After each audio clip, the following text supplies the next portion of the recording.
വയനാട്ടിലെ ദേശീയ ഉത്സവമാണ് ശ്രീവള്ളിയൂർക്കാവ് ആറാട്ട് മഹോത്സവം. മീനമാസം 1-ാം തീയതി മുതൽ 14-ാം തീയതി വരെ ആഘോഷിക്കപ്പെടുന്ന ഈ ഉത്സവം വയനാട്ടിലെ ഗോത്രജനതയിൽ ആവേശവും ആഹ്ലാദവും കൊണ്ടുവരുന്ന ഒന്നാണ്. പണിയ കുറിച്ച സമുദായങ്ങൾ അമ്മയ്ക്കായുള്ള തൻ്റെ കടമകൾ നിർവഹിച്ച് ആചാരാനുഷ്ഠാനങ്ങൾ പാലിച്ച് അമ്മയുടെ അനുഗ്രഹം തേടി മടങ്ങുന്നു. ക്ഷേത്രത്തിൽ കൊടിയേറ്റുന്നത് ആദിവാസി മൂപ്പന്റെ നേതൃത്വത്തിൽ പണിയ സമുദായവും കതിന വയ്ക്കുന്നത് കുറിച്ച സമുദായവും ആണ്.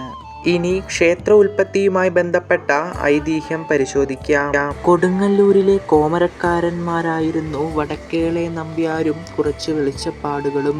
ഭരണി ഉത്സവത്തിന് വേണ്ടിയുള്ള വഴിപാട് ശേഖരിക്കുവാൻ അവർ വയനാട്ടിലെത്തി. യാത്രയുടെ ക്ഷീണം കാരണം അവർ മയങ്ങി. ഉറക്കമെഴുന്നേറ്റ് നോക്കിയപ്പോൾ തിരുവായുധം കണ്ടില്ല. അവർ തിരുവായുധം അവിടെയാകെ അന്വേഷിച്ചു. അവിടെ കാലിമേച്ച് നടന്ന പണിയനോടും തിരക്കി. പിന്നീട് കുന്നിൻ മുകളിലെ മരത്തിലെ വള്ളിയിൽ വാൾ തൂങ്ങിക്കിടക്കുന്നത് ശ്രദ്ധയിൽപ്പെട്ടു. നമ്പ്യാർ ഉടനെ ഭഗവതിയെ പ്രാർത്ഥിച്ചു. വള്ളിയിൽ നിന്ന് വാൾ ഊരി വീഴുവാനായിരുന്നു പ്രാർത്ഥന. വള്ളിയൂരമ്മ എന്ന് അദ്ദേഹം പ്രാർത്ഥിച്ചു. അങ്ങനെയാണ് വെള്ളിയൂരമ്മ എന്ന നാമധേയം ഭഗവതിക്ക് വന്നത്. പെട്ടെന്ന് പ്രകൃതിക്ക് ഒരു വലിയ മാറ്റമുണ്ടായി. അപ്പോൾ സ്ത്രീ ശബ്ദത്തിൽ ഒരു അശരീരി കേട്ടു.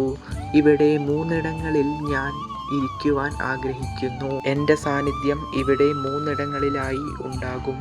വാൾ തൂങ്ങിക്കിടന്ന സ്ഥലത്ത് വനദുർഗയായും ഭദ്രകാളിയായും ഞാൻ ഉണ്ടാകും. കൂടാതെ സീതാലവകുശന്മാരുടെ സാന്നിധ്യവും അവിടെ ഉണ്ടാകും.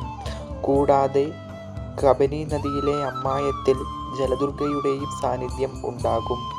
ഇവയ്ക്ക് നടുവിലായി ഭദ്രകാളിയായും ഞാൻ ഉണ്ടാകും എന്ന് ഭഗവതി അരുളി. വാൾ വീണെടുത്ത് ഒരു സ്വയംഭൂ പ്രത്യക്ഷപ്പെട്ടു. തുടർന്ന് പ്രശ്നചിന്തയിൽ അമ്മയ്ക്ക് നിത്യപൂജ വേണമെന്നും കബനി നദിയിലെ തീർത്ഥം അമ്മയ്ക്ക് പൂജയ്ക്ക് വേണമെന്നും തൻ്റെ ക്ഷേത്രത്തിന് മേൽക്കൂര വേണ്ടെന്നും പ്രശ്നചിന്തയിൽ തെളിഞ്ഞു.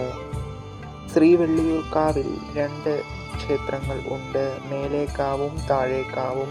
മേലേക്കാവിൽ നിത്യപൂജ ഉണ്ട്. താഴേക്കാവിൽ ആറാട്ട് മഹോത്സവത്തിൻ്റെ 14 ദിവസങ്ങളിൽ മാത്രമേ പൂജയുണ്ടാകൂ. അവസാനത്തെ 4 ദിവസങ്ങളിലാണ് ഭദ്രകാളി രൂപത്തിലുള്ള താഴേക്കാവിലമ്മയുടെ ദർശനം സാധ്യമാകൂ. ഈ ദർശനം ഒപ്പന ദർശനം എന്ന പേരിൽ അറിയപ്പെടുന്നു. ക്ഷേത്രത്തിലെ പ്രധാന ഉത്സവാഘോഷമാണ് മീനമാസത്തിൽ നടത്തുന്ന ആറാട്ട് മഹോത്സവം. മീനം 1 മുതൽ 14 വരെ ആഘോഷിക്കപ്പെടുന്ന ഈ ഉത്സവത്തിൽ ദൈവികമായ പല ചടങ്ങുകളും ക്ഷേത്രോത്സവത്തോടനുബന്ധിച്ച് നടക്കുന്നു. മീനമാസം 1-ാം തീയതി ഉത്സവം ആരംഭിക്കുകയായി. അതിൻ്റെ തലേന്ന് പള്ളിയറ ക്ഷേത്രത്തിൽ നിന്നും കുത്തുവിളക്കിൻ്റെയും വാദ്യങ്ങളുടെയും അകമ്പടിയോടെ വാളെഴുന്നള്ളിച്ച് താഴേക്കാവിലെത്തിക്കും.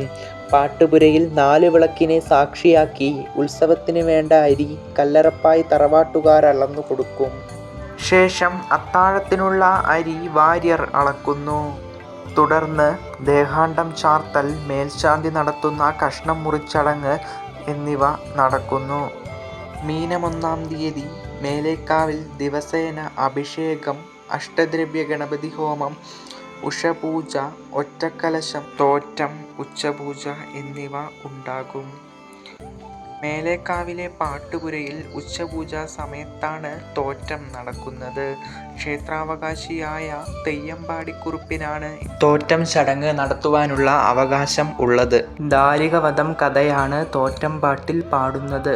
സന്ധ്യയ്ക്ക് മേലേക്കാവിൽ ദീപാരാധന, തായമ്പക, അത്താഴപൂജ എന്നിവയ്ക്ക് ശേഷം താഴേക്കാവിലേക്ക് എഴുന്നള്ളത്ത് ഉണ്ടാകും. ആ എഴുന്നള്ളത്തിന് ശേഷമാണ് കളംപാട്ട് നടത്തുക. മീനം 7-ന് ആദിവാസി മൂപ്പൻ കൊടിയേറ്റ് നടത്തുന്നു. ഗോത്രവിഭാഗക്കാരുടെ ആചാരപ്രകാരമുള്ള പൂജകൾ നടത്തിയതിന് ശേഷമാണ് താഴേക്കാവ് പരിസരത്ത് കൊടിയേറ്റ് നടത്തുന്നത്.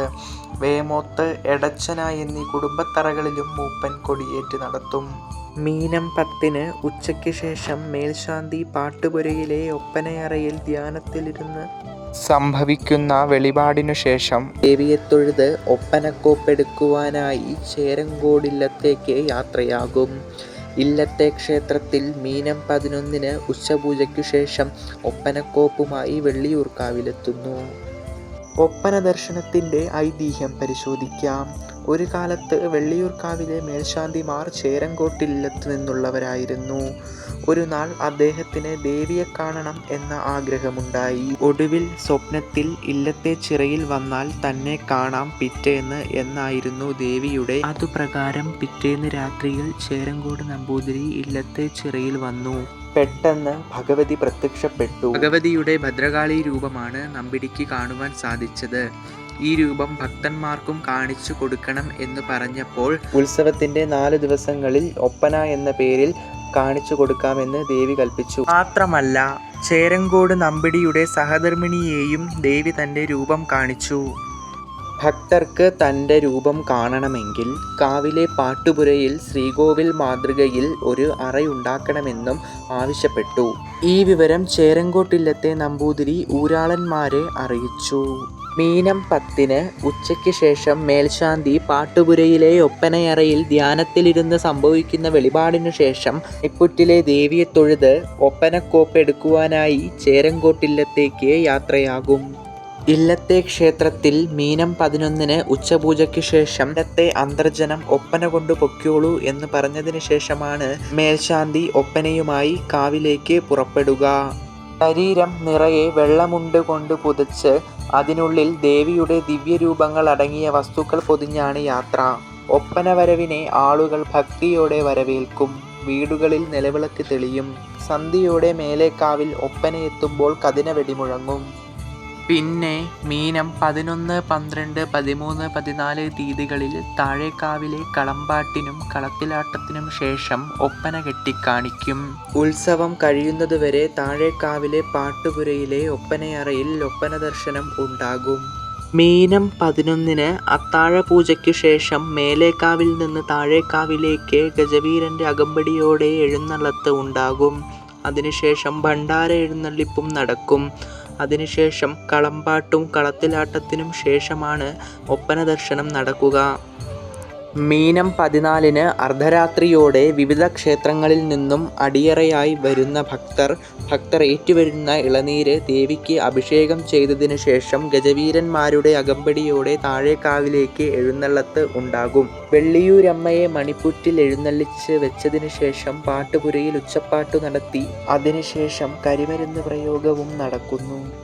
ശേഷം വെള്ളിയൂരമ്മ ആറാട്ടിന് പുറപ്പെടുന്നു. ആറാട്ട് തറയിൽ കോമരം സോപാന നൃത്തമാടുന്നു. തുടർന്ന് കബനി നദിക്കരയിൽ ഭഗവതിയുടെ ആറാട്ടിന് ശേഷം ഭഗവതി മേലേക്കാവിൽ എത്തുന്നു. ശേഷം മേലേക്കാവിലെ നിവേദ്യത്തിനു ശേഷം ഭഗവതി താഴേക്കാവിലേക്ക് എഴുന്നള്ളുന്നു.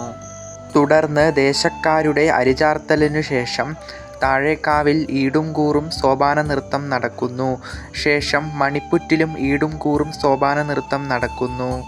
പാട്ടുപുരയിലെ ഈടും കൂറും സോപാന നൃത്തത്തിന് ശേഷം പാട്ടുപുരയിൽ അഷ്ടമംഗല്യം, വെള്ളരി എന്നിവ വെച്ച് മണിപ്പുറ്റിൽ വെള്ളരി നിവേദ്യം കഴിച്ച് രുദ്രക്കോലപ്പാട്ടിന് തൊഴുതു പുറപ്പെട്ട് പാട്ടുപുരയിൽ ദേവിയുടെ തിരുവായുധങ്ങൾ എഴുന്നള്ളിച്ച് വെച്ച് പൂജ നടത്തി കുറുപ്പ് ദേവീസ്തുതി പാടി അന്ന് കളം വരയ്ക്കുന്ന സമ്പ്രദായമില്ല.